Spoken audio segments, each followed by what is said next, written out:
ਤੁਸੀਂ ਆਕਾਸ਼ ਵੱਲ ਦੇਖੋ, ਤੁਹਾਨੂੰ ਕੀ ਦਿਖਾਈ ਦੇ ਰਿਹਾ ਹੈ? ਤੁਹਾਨੂੰ ਇਸ ਤਰ੍ਹਾਂ ਲੱਗ ਰਿਹਾ ਹੋਵੇਗਾ ਜਿਵੇਂ ਕਿ ਸੂਰਜ, ਗ੍ਰਹਿ, ਚੰਨ, ਤਾਰੇ ਆਦਿ ਪੂਰਬ ਤੋਂ ਪੱਛਮ ਵੱਲ ਗਤੀ ਕਰ ਰਹੇ ਹਨ। ਪਰ ਅਜਿਹਾ ਨਹੀਂ ਹੈ, ਬਲਕਿ ਸੱਚਾਈ ਇਸ ਤੋਂ ਬਿਲਕੁਲ ਉਲਟ ਹੈ। ਉਦਾਹਰਨ ਦੇ ਤੌਰ ਤੇ ਜਦੋਂ ਤੁਸੀਂ ਬੱਸ ਜਾਂ ਰੇਲ ਗੱਡੀ ਵਿੱਚ ਸਫ਼ਰ ਕਰਦੇ ਹੋ ਤਾਂ ਤੁਸੀਂ ਮਹਿਸੂਸ ਕੀਤਾ ਹੋਵੇਗਾ ਕਿ ਦਰਖਤ, ਖੰਭੇ ਆਦਿ ਬੱਸ ਜਾਂ ਰੇਲ ਦੀ ਉਲਟ ਦਿਸ਼ਾ ਵੱਲ ਜਾਂਦੇ ਨਜ਼ਰ ਆਉਂਦੇ ਹਨ, ਜਦੋਂ ਕਿ ਦਰਖਤ ਤੇ ਖੰਭੇ ਸਥਿਰ ਹੁੰਦੇ ਹਨ, ਪਰੰਤੂ ਬੱਸ ਜਾਂ ਰੇਲ ਗੱਡੀ ਗਤੀ ਕਰ ਰਹੀ ਹੁੰਦੀ ਹੈ। ਠੀਕ ਇਸੇ ਤਰ੍ਹਾਂ ਸਾਡੀ ਧਰਤੀ ਵੀ ਸੂਰਜ ਦੇ ਦੁਆਲੇ ਗਤੀ ਕਰਦੀ ਹੈ ਤੇ ਸਾਨੂੰ ਇੰਜ ਜਾਪਦਾ ਹੈ ਕਿ ਸੂਰਜ ਪੂਰਬ ਤੋਂ ਪੱਛਮ ਵੱਲ ਧਰਤੀ ਦੁਆਲੇ ਘੁੰਮ ਰਿਹਾ ਹੈ, ਜਦਕਿ ਇਹ ਠੀਕ ਨਹੀਂ ਹੈ। ਸਾਡੀ ਧਰਤੀ ਸੂਰਜ ਦੇ ਦੁਆਲੇ ਘੁੰਮਣ ਦੇ ਨਾਲ-ਨਾਲ ਆਪਣੀ ਧੁਰੀ ਦੁਆਲੇ ਵੀ ਘੁੰਮਦੀ ਹੈ। ਇਸ ਤਰ੍ਹਾਂ ਧਰਤੀ ਦੀਆਂ ਦੋ ਗਤੀਆਂ ਹਨ, ਪਹਿਲੀ ਦੈਨਿਕ ਗਤੀ ਅਤੇ ਦੂਸਰੀ ਵਾਰਸ਼ਿਕ ਗਤੀ। ਦੈਨਿਕ ਗਤੀ ਧਰਤੀ 24 ਘੰਟਿਆਂ ਵਿੱਚ ਆਪਣੀ ਧੁਰੀ ਦੁਆਲੇ ਚੱਕਰ ਪੂਰਾ ਕਰਦੀ ਹੈ, ਜਿਸ ਨੂੰ ਦੈਨਿਕ ਗਤੀ ਕਹਿੰਦੇ ਹਾਂ, ਜਿਸ ਕਰਕੇ ਦਿਨ ਅਤੇ ਰਾਤ ਬਣਦੇ ਹਨ। ਜਿਵੇਂ ਤੁਸੀਂ ਵੇਖ ਰਹੇ ਹੋ ਕਿ ਗੇਂਦ ਘੁੰਮ ਰਹੀ ਹੈ ਅਤੇ ਟਾਰਚ ਖੜੀ ਹੈ। ਗੇਂਦ ਦਾ ਜਿਹੜਾ ਹਿੱਸਾ ਟਾਰਚ ਦੇ ਸਾਹਮਣੇ ਜਾ ਰਿਹਾ ਹੈ, ਉੱਥੇ ਦਿਨ ਹੋਈ ਜਾ ਰਿਹਾ ਹੈ ਅਤੇ ਜਿਹੜਾ ਹਿੱਸਾ ਟਾਰਚ ਦੀ ਰੋਸ਼ਨੀ ਤੋਂ ਪਰੇ ਹੈ, ਉੱਥੇ ਰਾਤ ਹੋ ਰਹੀ ਹੈ। ਠੀਕ ਇਸ ਪ੍ਰਕਾਰ ਹੀ ਧਰਤੀ ਆਪਣੀ ਧੁਰੀ ਤੇ ਪੱਛਮ ਤੋਂ ਪੂਰਬ ਵੱਲ ਘੁੰਮ ਰਹੀ ਹੈ। ਧਰਤੀ ਦਾ ਜਿਹੜਾ ਹਿੱਸਾ ਸੂਰਜ ਦੇ ਸਾਹਮਣੇ ਆ ਜਾਂਦਾ ਹੈ, ਉੱਥੇ ਦਿਨ ਹੋ ਜਾਂਦਾ ਹੈ ਤੇ ਜਿਹੜਾ ਹਿੱਸਾ ਸੂਰਜ ਤੋਂ ਪਰਾਂ ਹੋ ਜਾਂਦਾ ਹੈ, ਉੱਥੇ ਰਾਤ ਹੋ ਜਾਂਦੀ ਹੈ। ਹੁਣ ਅਸੀਂ ਦੈਨਿਕ ਗਤੀ ਦੇ ਪ੍ਰਭਾਵਾਂ ਬਾਰੇ ਜਾਣਕਾਰੀ ਪ੍ਰਾਪਤ ਕਰਾਂਗੇ। ਫਸਟ, ਦਿਨ ਤੇ ਰਾਤ ਦਾ ਬਣਨਾ।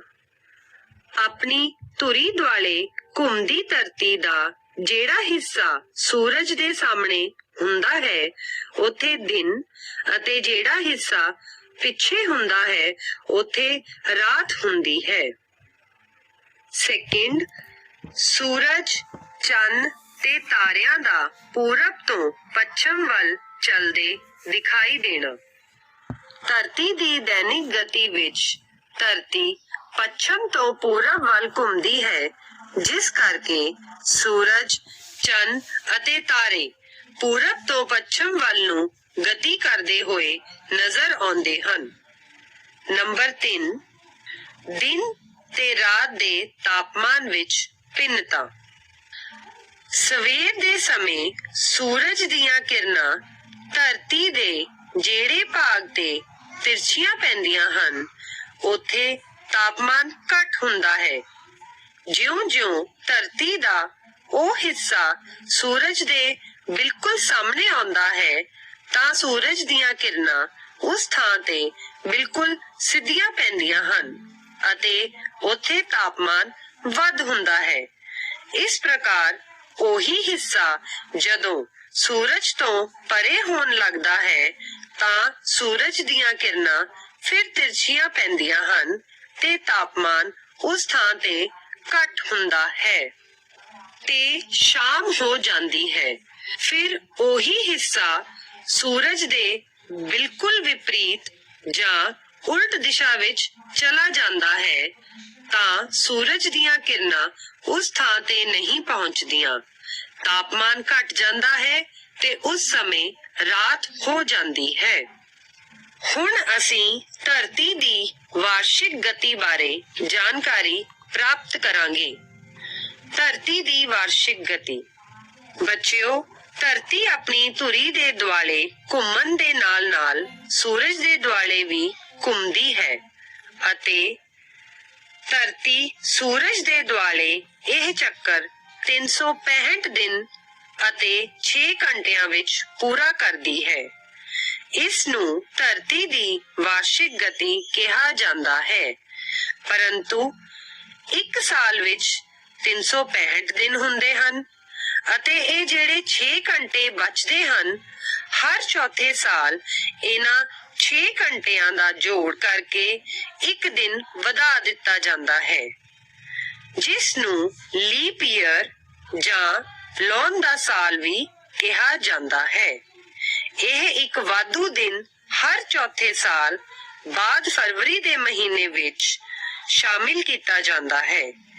ਇਸ ਲਈ 4 ਸਾਲ ਬਾਅਦ ਫਰਵਰੀ ਮਹੀਨੇ ਵਿੱਚ 29 ਦਿਨ ਹੁੰਦੇ ਹਨ ਅਤੇ ਉਸ ਸਾਲ 365 ਦਿਨਾਂ ਦੀ ਜਗ੍ਹਾ 366 ਦਿਨ ਹੁੰਦੇ ਹਨ।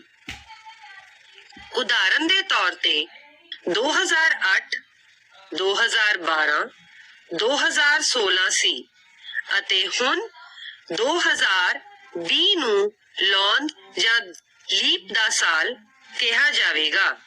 ਧਰਤੀ ਆਪਣੀ ਧੁਰੀ ਤੇ 66.5 ਡਿਗਰੀ ਦੇ ਕੋਣ ਤੇ ਝੁਕੀ ਹੋਈ ਹੈ, ਜਿਸ ਕਰਕੇ ਘੁੰਮਦਿਆਂ ਹੋਇਆਂ ਉੱਤਰੀ ਧਰੁਵ ਜਦੋਂ ਸੂਰਜ ਦੇ ਸਾਹਮਣੇ ਆਉਂਦਾ ਹੈ ਤਾਂ ਉੱਥੇ 6 ਮਹੀਨੇ ਲਈ ਦਿਨ ਹੁੰਦਾ ਹੈ ਅਤੇ ਇਸ ਦੇ ਉਲਟ ਦੱਖਣੀ ਧਰੁਵ ਤੇ ਸੂਰਜ ਦੀਆਂ ਕਿਰਨਾਂ ਨਾ ਪਹੁੰਚਣ ਕਰਕੇ 6 ਮਹੀਨੇ ਦੀ ਰਾਤ ਹੁੰਦੀ ਹੈ।